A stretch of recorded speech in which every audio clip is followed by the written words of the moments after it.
नमस्कार, मेरी दिल्ली मेरी शान की खास मुलाकात में आज हम आपको मिलाएंगे ब्रह्मा कुमारी सेंटर की अर्चना दीदी से, जो हमें बताएंगी कोरोना काल के अंदर किस प्रकार हम लोग नेगेटिविटी से, अपने आप को निराशा से कैसे बाहर निकालें।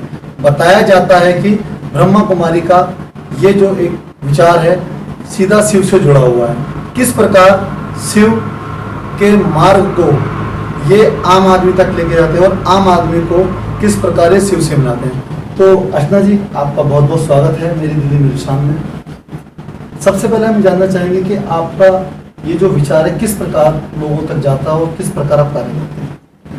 ओम शांति। मेरा सभी के लिए सबसे पहले एक यही मैसेज है जो आज मैं सभी को देना चाहती हूँ कि एक डील करें गॉड से। वर्तमान समय की परिस्थितियों को देखते हुए आज मैं आप सभी के लिए, जो कि आज के समय में बहुत ही ज़्यादा भयभीत है, बहुत ही ज़्यादा चिंतित है, बहुत मन से उदास है, सब कुछ होते हुए भी उनको नहीं समझ में आ रहा हम क्या करें, तो ये जो डील है ये डील गॉड के साथ हम कर सकते हैं। ये डिपेंड आपके ऊपर है कि आप उसे किस तरीके से करें। तो इस चीज़ को समझने के लिए सबसे पहले हमें ये समझना है कि गॉड कौन है। गॉड जिसे हमने, क्योंकि आजकल दुनिया में गॉड तो बहुत हो गए, भगवान बहुत हो गए, तो कन्फ्यूज़न यही हो गई कि भगवान माने किसे, ठीक है ना।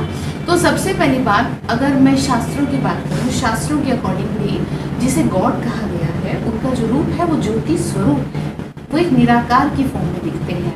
तो परमात्मा से डील करने के लिए, गॉड से डील करने के लिए सबसे पहले आपके पास उनका इंट्रोडक्शन होना चाहिए। तो आपके पास जब उनका इंट्रोडक्शन हो गया कि वो ज्योति स्वरूप है, तो आप उसे पिता के रूप में याद कीजिए और आप उसे पिता के रूप में याद करें और देखें उसको कैसे वो आपकी मदद करता है। हर एक वर्ग, ये कहें एक विचारधारा, कोई विष्णु से जुड़ा हुआ है, कोई साईं बाबा से जुड़ा हुआ है। बताया जाता है कि आपका ये जो पूरे एक विचार है या ये कहें कि आपकी एक परंपरा है, भगवान शिव के बहुत ही नज़दीक मानी जाती है जी। तो आप जानते हैं कि शिव जो हैं पॉजिटिविटी जिसे कहते हैं, सकारात्मक के प्रतीक के रूप में जाना जाता है।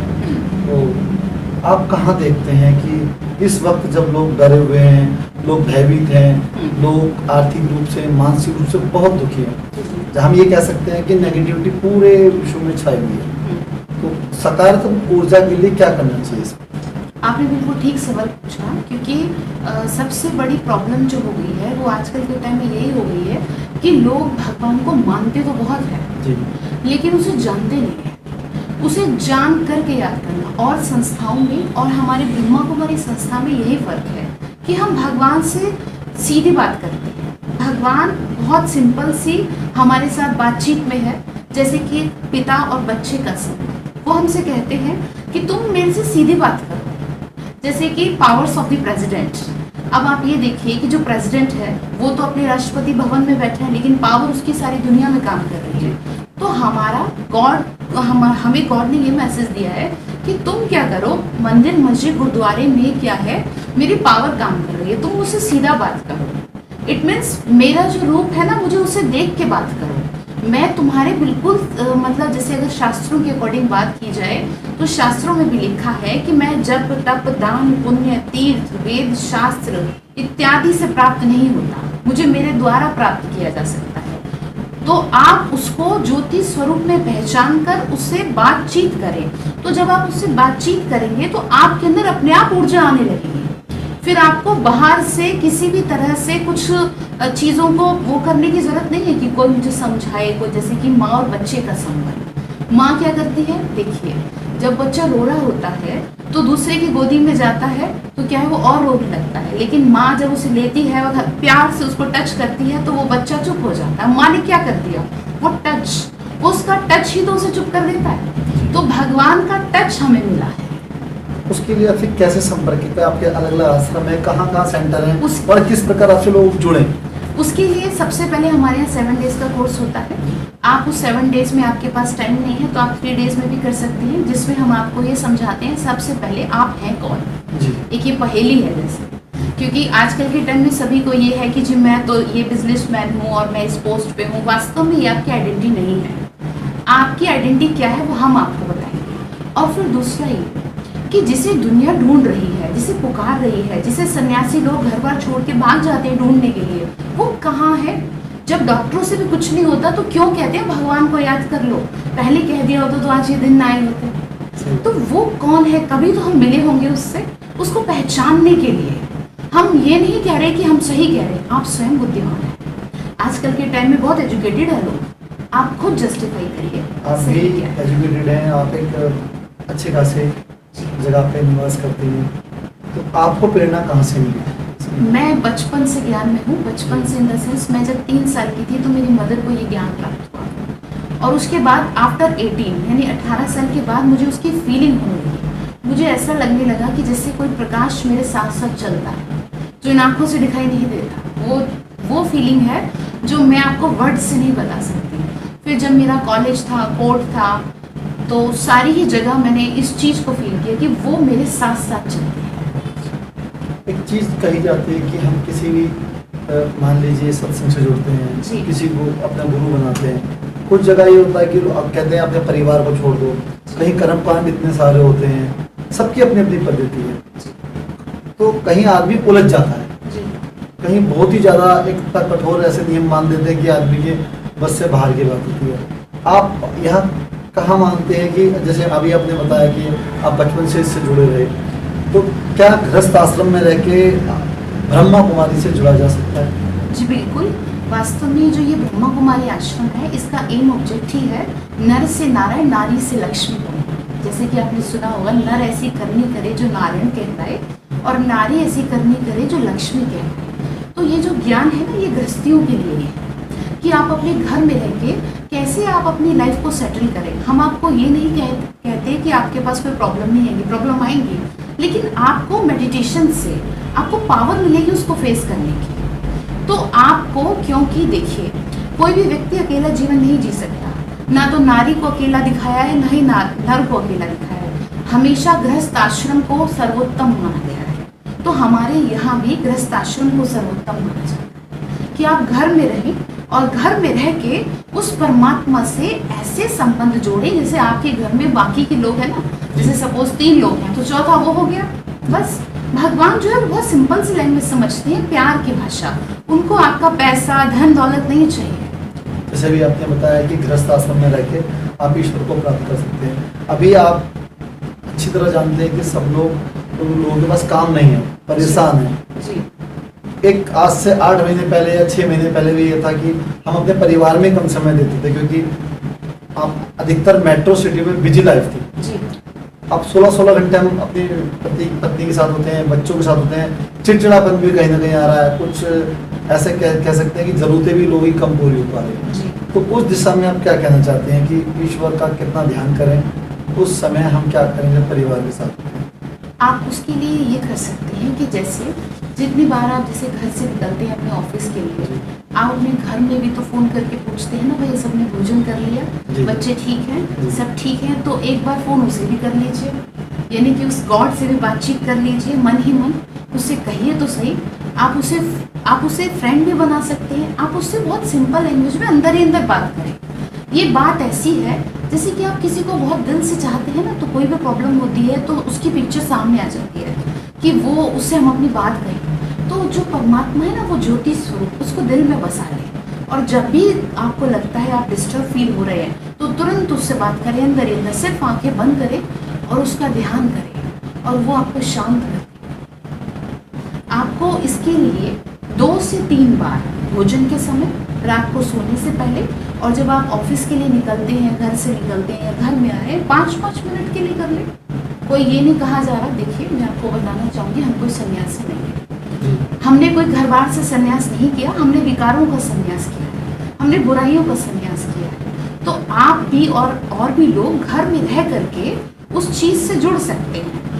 आप उसको सिर्फ 5-5 मिनट के लिए टाइम दे दीजिए। जैसे कि वैसे भी तो घर में भी तो बात करते हैं ना, तो ऐसे 5-5 मिनट के लिए बात कर लीजिए कि आप कैसे हैं। यानी कि आपका कहना है कि कोई विशेष नियम नहीं है? नहीं, यहाँ कोई नियम नहीं है। जहाँ बताया जाता है कि सुबह शाम आपको जरूर पूजा करनी है, आपकी नहीं, उसके पीछे रीजन है। उसके पीछे रीज़न ये है क्योंकि देखिए, जैसे पिता और बच्चे के संबंध की मैंने आपको बात बताई। अब बच्चे को अगर पिता से मिलना है तो क्या वो उनसे अपॉइंटमेंट लेगा? क्या वो उनको स्पेशल वो कहेगा, या बैठ के साधना करेगा कि नहीं मेरे पिताजी आएंगे तभी मेरी साधना से ही आएंगे? ऐसा तो नहीं है, सीधी बात करेगा ना कि पापा मुझे ये चाहिए, मुझे ये प्रॉब्लम है। तो हम उससे ऐसे ही बात करते हैं और उसे अपनी लाइफ में एज ए पार्टनर, यानी कि जैसे और लोग हैं, इस तरीके से उसके साथ डील करते हैं। आप घर में रह करके आप किसी भी टाइम कर सकते हैं, क्योंकि ये जो ज्ञान है, ये ज्ञान कोई ऐसा नहीं है कि आप उसे पर्टिकुलर टाइम पे बैठ के ही करें, या योग जिसे हम कहते हैं मेडिटेशन, आप चलते फिरते उठते बैठते किसी भी टाइम कर सकते हैं, क्योंकि ये योग है। योग इट मीन्स जोड़ है और उस परमात्मा से जोड़। जैसे कि अभी मैं आपसे पूछूं आपके बच्चे कैसे दिखाई देते हैं, तो आप बैठे तो मेरे साथ मुझसे बात कर रहे हैं, लेकिन अभी मुझे बता देंगे क्योंकि वो आपके दिल में समाए, ऐसे उसको संभाल लीजिए। तो साधना ऐसे बैठने की जरूरत ही नहीं है। आप इस समय आम लोगों के लिए कुछ संदेश देना चाहेंगे कि इस समय को किस तरह यहाँ धार रहे हैं इस वक्त जी, विपरीत परिस्थिति में? जी, मैं इस समय के लिए ये कहना चाहूँगी कि आप सबसे पहली बात, अगर आप सच्चे हैं, अगर आपका मन साफ है, तो आप परमात्मा से सीधी बात करिए। और अगर आपको लगता है कि आपसे कुछ गलती हुई है, क्योंकि ये समय है कर्मों के हिसाब किताब का, क्योंकि कर्मों का फल परछाई की तरह पीछे पीछे चल रहा है। अगर भगवान से थोड़े भी सच्चे होंगे तो वो आपको बचा लेगा। कोई गलती अगर आपसे हो गई तो भगवान से क्षमा मांगे और उसको अपना हाथ थमा दें। जैसे कि बच्चे चाहे कितनी भी गलती कर दे और माँ बाप का हाथ पकड़ ले तो उनको प्यार आता है और उनको गले से लगा लेते हैं, तो वो आपको सुरक्षा कवच पहना देगा, बट उससे सच्चे रहिए। उसे बताएं सारी बात।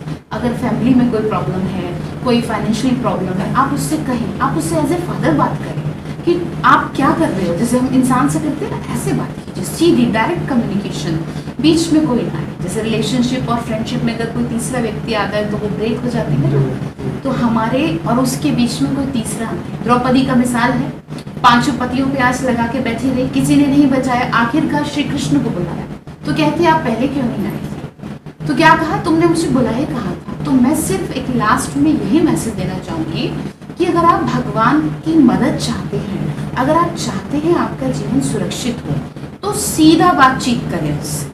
आपके और उसके बीच में कोई तीसरा ना हो। जैसे सपोज आप कहीं किसी प्रॉब्लम में फंस गए हैं, तो आपके दिमाग में ये ना है कि मैं फलाने फ्रेंड को फोन करूँ, आपके दिमाग में सीधा ये आए मैं भगवान को फोन करूँ। आप निश्चित 101%, मैं इस बात की गारंटी करती हूँ, मेरे पास बहुत एक्सपीरियंस भी है भाई बहनों के, कि आपको वो मौत के मुंह से निकाल लाएगा। 99.9% बात बिगड़ जाएगी, लेकिन फिर भी विश्वास रखना, वो ऑन द स्पॉट पासा पलट देगा। बस यही कहना चाहूँ। बहुत बहुत धन्यवाद कि आपने हमें इतना समय दिया। तो हम समय समय पे अर्चना दीदी से बात करते रहेंगे और किस प्रकार ईश्वर हमारे दुखों को दूर करते हैं और हमें किसी परिस्थिति से बाहर निकाल देते हैं, ये बताया अर्चना जी ने। सिर्फ आपको करना इतना है कि सच्चे मन से ईश्वर को याद करना है।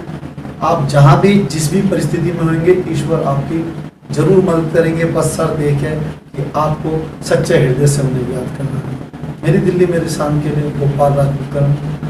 आज हम यहीं विराम करते हैं, अगली बार फिर हम मिलेंगे अर्चना दीदी से नए मुद्दों के साथ। अब हम बात करेंगे विनोद कुमार जी से, जो कि ब्रह्मा कुमारी संस्थान से जुड़े हुए हैं। तो सर आप हमें बताइए, आपको कैसा अनुभव है आपका है? सर सबसे पहले अपना नाम बताइए। सर मेरा नाम विनोद कुमार है और मैं योजना विहार ऑफिस में जगारों के पद पर कार्य करता हूँ। और मेरे कुछ साथी जो मेरे ऑफिस में ही थे, वो कुछ ब्रह्म कुमारी आश्रम से जुड़े हुए थे, तो वो मेरे को यहाँ पर लेकर के आए। मेरे को ब्रह्म कुमारी आश्रम के बारे में कोई जानकारी नहीं थी, तो फिर मैं जाके जुड़ा, तो मैंने यहाँ पे आके देखा कि यहाँ पर जो है सीधा शिव से, परमपिता शिव परमात्मा से जुड़ने का रास्ता यहीं से मेरे को मिला। तो यहाँ पे तो सीधा आत्मा का जो है परमात्मा से मिलन है। और मेरे अंदर बहुत सारी जो थी, आपको पहले अपने जीवन में और अब में कुछ फर्क नहीं लगा? बहुत फर्क पड़ गया है। पहले मेरे को बहुत गुस्सा आता था और मैं बहुत चिल्लाता था, घर में भी और ऑफिस में भी, लेकिन अब मैं बिल्कुल शांत हो चुका हूँ और बड़े शांति स्वरूप रहता हूँ। और दूसरे नंबर पे काफ़ी धार्मिक बातों के बारे में भी मुझे जानकारी मिली, क्योंकि मेरे यहाँ गाजियाबाद में एक बुद्धेश्वरनाथ मंदिर है, उसमें मैंने बचपन में पूजा की थी और काफ़ी दिन तक करता रहा।